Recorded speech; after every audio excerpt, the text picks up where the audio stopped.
Du 30 mars au 3 avril, l'association Archéolona vous invite à la seconde édition des Printemps de l'archéologie à Saint-Dizier. Durant 5 jours, les grands monuments de la préhistoire et de l'Antiquité seront à l'honneur autour de 4 grands axes. Deuxième festival des Printemps de l'archéologie du 30 mars au 3 avril à Saint-Dizier. Entrée gratuite. Latitude, Electro R&B, c'est priorité au local, en Haute-Marne et dans le sud de la Marne. Latitude, plus proche de vous, à Saint-Dizier et Vitry-le-François, sur 107.9, mais aussi partout en digital, sur l'appli Latitude et les enceintes connectées. Latitude.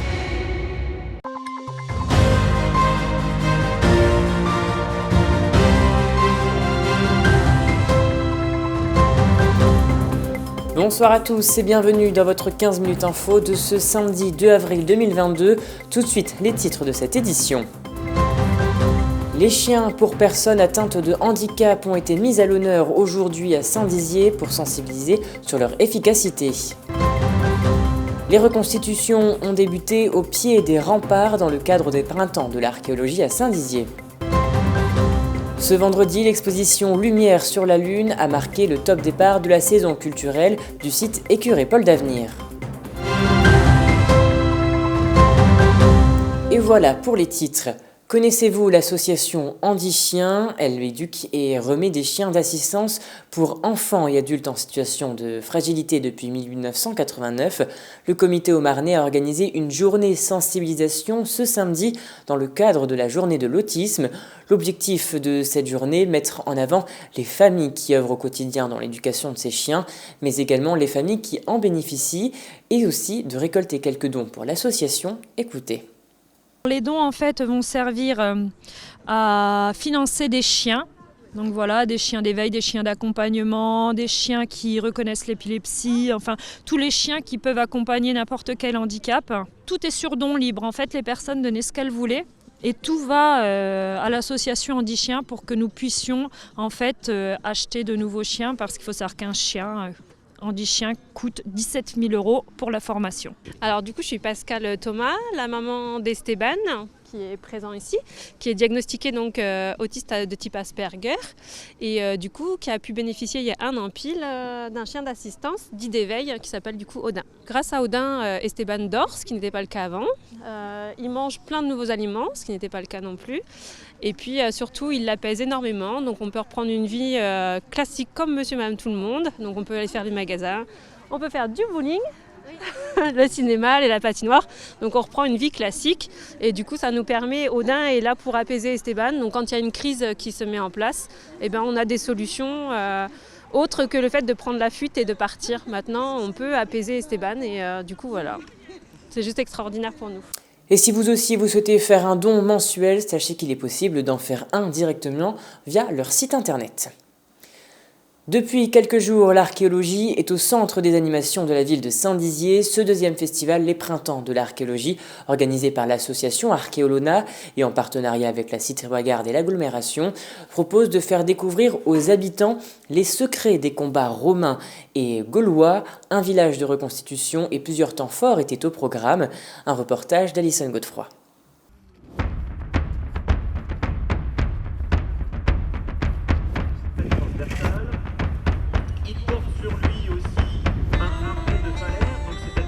Le passé, il en dit long sur le présent et permet de comprendre nos origines.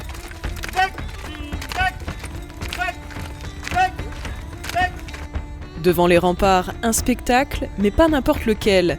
Il reprend un moment historique et met en scène des actions de reconstitution où les Romains et les Gaulois s'affrontaient il y a 2000 ans. Le moment historique, c'est la révolte des hommes d'une reine celte qui a eu lieu aux alentours de l'an 0, à la toute fin de la conquête romaine sur les îles de Britannia. Donc la fameuse reine Boudica, après avoir mené bataille, a été plus ou moins trahie et renversée par ses propres hommes.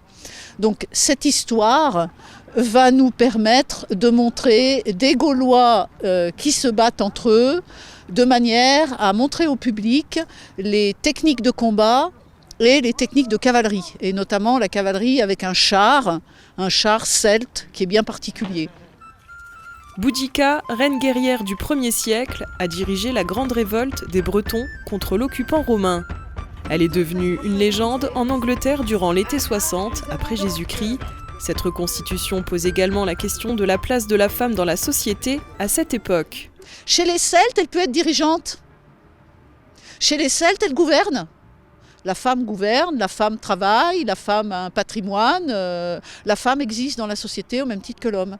Il n'y a pas cette problématique qu'on est en train de se prendre dans la figure aujourd'hui et qu'on essaye heureusement de débarrasser, mais qui n'est pas simple à débarrasser. Berceau d'un patrimoine archéologique important et très affirmé, Saint-Dizier permet à l'association Archéolona d'exister. L'objectif du festival Les Printemps de l'Archéologie est de voyager à travers les époques pour comprendre d'où l'on vient, qui nous sommes. On va dire que le slogan, c'est de savoir d'où je viens, qui je suis et qui peut-être je deviendrai, mais au moins demander au jeune public et au grand public de regarder derrière, peut-être pour comprendre aujourd'hui et peut-être demain, en espérant que ça aide justement à se construire. Cette seconde édition des Printemps de l'Archéologie permet de faire de Saint-Dizier un lieu de rencontre régulier pour les amoureux du passé, de l'histoire et surtout de l'archéologie. Et passons à présent à l'image du jour. Vous le voyez, le parc du Jard s'est fait une beauté. Il est désormais prêt à accueillir les forains dès la semaine prochaine et on espère que la neige ne sera plus au rendez-vous. Ce vendredi, à Montier-sur-Saulx, plus précisément à l'espace Écuré Paul d'Avenir, la communauté de communes des Portes de Meuse a signé une convention avec l'association. Cet engagement a lieu tous les 3 ans et permet à Écuré Paul d'Avenir de se développer et de proposer au public un lieu culturel de qualité.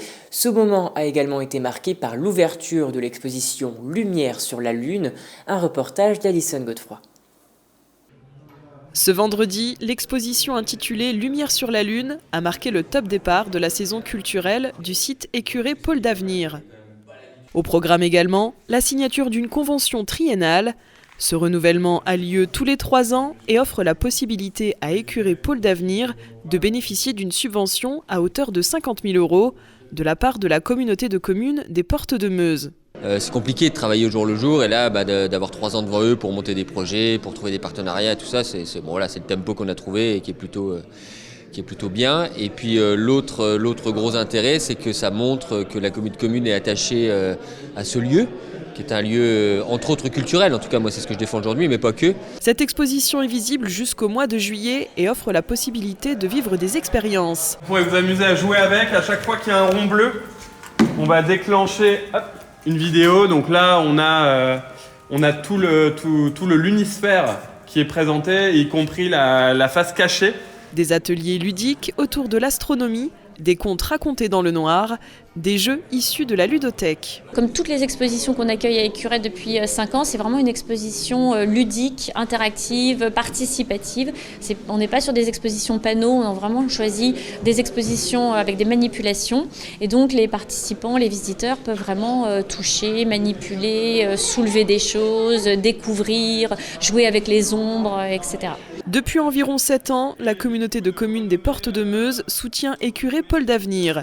Ce lieu culturel est un véritable espace public de vie.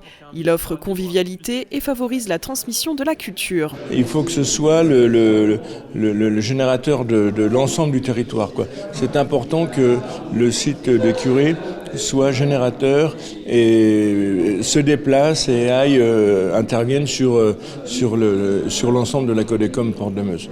La thématique de la Lune et de l'astronomie permettent de nombreuses déclinaisons, qu'elles soient scientifiques ou légendaires.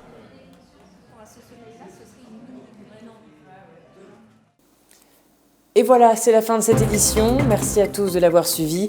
Dans un instant, vos prévisions météo de demain présentées par Alison Godefroy et je vous souhaite un excellent dimanche. Toute l'actualité qui vous concerne, à voir et à revoir dès maintenant sur puissancetelevision.fr et sur notre application mobile.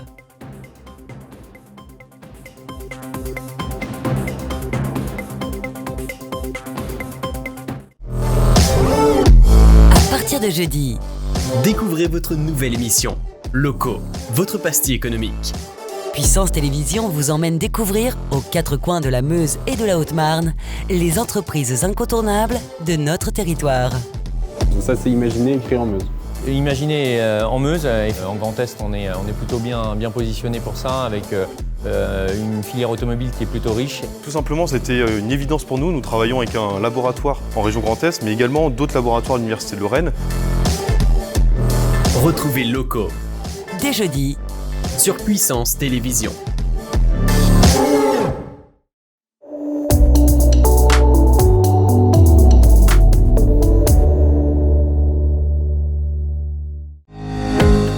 Bonsoir à tous, bienvenue dans votre bulletin météo. Demain jusqu'en fin de matinée, la vigilance orange neige-verglas sera maintenue sur 3 départements, la Loire, la Haute-Loire et le Puy-de-Dôme. L'épisode neigeux semble terminé partout ailleurs. On annonce des éclaircies sur la majeure partie du pays.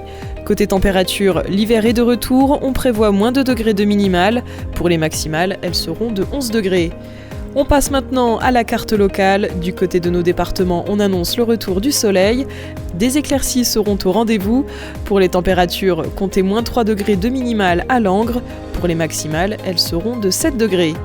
Demain dimanche 3 avril, nous fêterons les Richards. Le soleil se couchera à 20h24. L'information continue sur puissancetélévision.fr et sur notre application mobile.